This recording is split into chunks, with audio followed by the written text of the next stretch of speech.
Financial research centre में आप सभी का स्वागत है।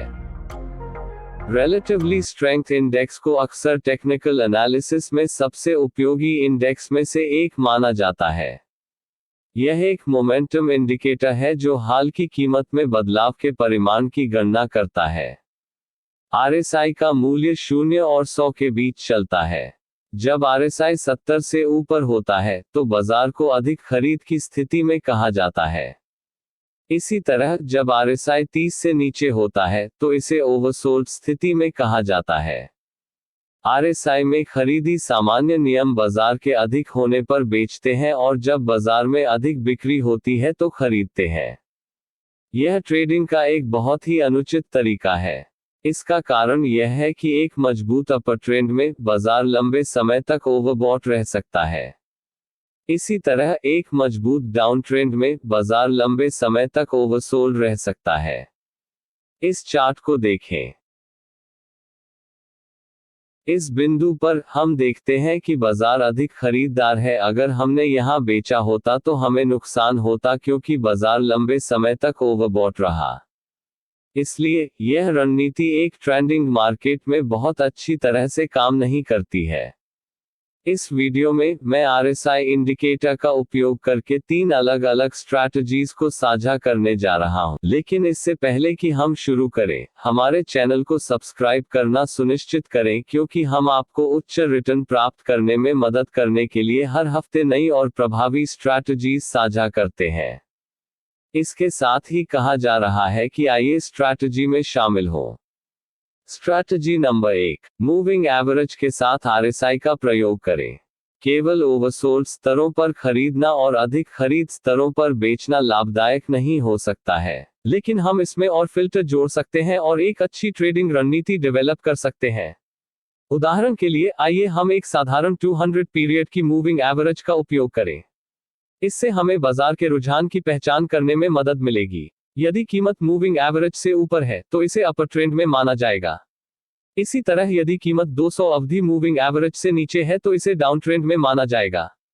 इसलिए जब कीमत मूविंग एवरेज से ऊपर होती है तो हम केवल खरीद सेटअप की तलाश करेंगे। जब RSI ओवरसोल्ड हो जाएगा तो हम खरीद लेंगे। दूसरे शब्दों में हम तब खरीदेंगे जब RSI 30 से नीचे होगा। यहाँ एक उदाहरण दिया गया है। यहाँ हमारे पास डेली टाइम फ्रेम पर एप्पल स्टॉक है। पहली चीज जो हम देखेंगे वह है मूविंग एवरेज। कीमत मूविंग एवरेज से ऊपर है, इसलिए हम केवल खरीदारी करना चाहेंगे। स्टॉक खरीदने के लिए हम एक ओवरसोल्ड बाजार के क्षेत्रों की तलाश करेंगे। इसका मतलब है कि हम उन क्षेत्रों की तलाश करेंगे जहां RSI 30 के स्तर से नीचे या उसके करीब है। इस चार्ट पर हमारे पास खरीदारी के 2 अवसर हैं। यहाँ कीमत मुश्किल से 30 के स्तर को छूती है और जल्दी उलट जाती है।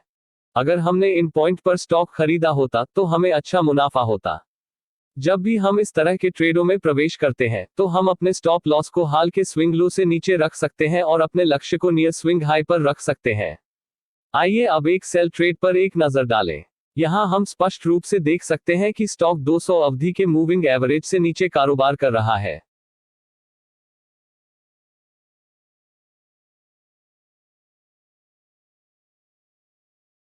हम देखते हैं कि इस स्तर पर RSI पर कीमत 70 के स्तर के करीब आती है। कीमत 2 से 3 कैंडलस्टिक्स के लिए समेकित होने लगती है। यह डायरेक्शन के एक इमिनेंट चेंज को इंडिकेट करता है, इसलिए हम यहां एक सेल ट्रेड करते हैं। हम अपने स्टॉप लॉस को इस स्विंग हाई से ऊपर रखते हैं और अपने टारगेट को पिछले स्विंग लो पर रखते हैं। RSI का उपयोग करने का दूसरा तरीका ट्रेडिंग डाइवर्जेंस के लिए है। एक मंदी का डाइवर्जेंस तब होता है जब कीमत हायर हाइज हो जाती है लेकिन साथ ही RSI लोअर हाइज बनाता है। इसी तरह एक तेजी से डाइवर्जेंस तब होता है जब कीमत लोअर लो हो जाती है लेकिन RSI एक हायर लो डाइवर्जेंस बनाता है, जो रिवर्सल का एक बहुत मजबूत संकेत हो सकता है, लेकिन हमें पुष्टि की आवश्यकता है।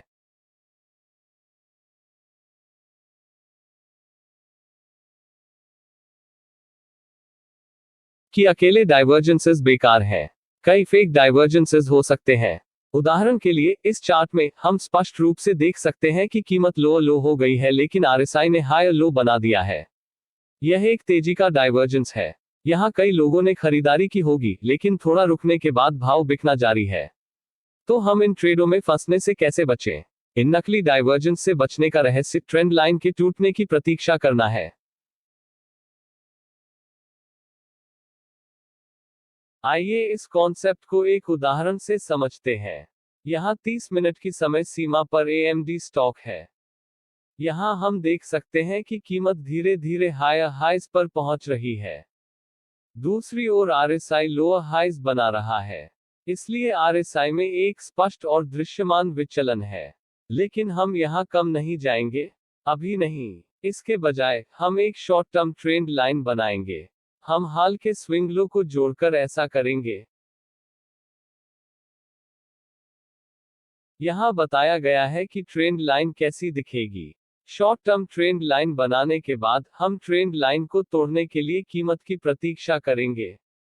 ट्रेंड लाइन के नीचे कीमत सफलतापूर्वक टूटने के बाद हम एक छोटी प्रविष्टि रखेंगे। जैसा कि आप देख सकते हैं, हमारे प्रवेश के बाद एक तेज बिकवाली हुई, इसलिए हमारा ट्रेड प्रॉफिट होता। फिर से हम अपने स्टॉप लॉस को हाल के स्विंग हाई से ऊपर रख सकते हैं और हम नियर स्विंग लो पर मुनाफा ले सकते हैं। आइए अब एक बुलिश डाइवर्जेंस को देखें। यहाँ हमारे पास 5 मिनट की समय सीमा पर USD JPY चार्ट है। प्राइस डाउन ट्रेंड में है। यह लगातार लोअर लो और लोअर हाई बना रहा है। लेकिन अगर हम RSI को देखें तो हम देख सकते हैं कि यहाँ लोअर लो हो गई है, लेकिन RSI ने उच्च स्तर बनाया। यह एक बुलिश डाइवर्जेंस को इंडिकेट करता है। अब हमें एक शॉर्ट टर्म ट्रेंड लाइन तैयार करने और उसके टूटने की प्रतीक्षा करने की जरूरत है। जैसे ही कीमत ट्रेंड लाइन को तोड़ती है, हम यहां खरीदारी की स्थिति में प्रवेश कर सकते हैं। जैसा कि आप देख सकते हैं, ट्रेंड लाइन ब्रेक के बाद कीमत ऊपर की ओर बढ़ी। RSI के ट्रेडिंग का तीसरा तरीका सपोर्ट और रेजिस्टेंस के साथ इसका उपयोग करना है। यहाँ हमारा लक्ष्य RSI के साथ मेल खाने वाले सपोर्ट या रेजिस्टेंस के मजबूत क्षेत्रों की तलाश करना है। यहाँ 30 मिनट के चार्ट पर फेसबुक स्टॉक का एक उदाहरण दिया गया है। अब यहाँ RSI ओवरबॉट जोन में आ गया। साथ ही हम देख सकते हैं कि स्टॉक उस कीमत पर ट्रेडिंग कर रहा है जिसने इस स्तर से पहले एक रेजिस्टेंस स्तर के रूप में काम किया है, यहाँ भी सपोर्ट के रूप में काम किया है। यहाँ एक शॉर्ट ट्रेड के रिजल्ट प्रॉफिट होता। आइए अब एक और उदाहरण देखें। यहाँ हमारे पास 30 मिनट के चार्ट पर माइक्रोसॉफ्ट स्टॉक है। यहाँ का RSI ओवरसोल्ड क्षेत्र में चला जाता है। इस बीच स्टॉक की कीमत बहुत महत्वपूर्ण स्तर पर है।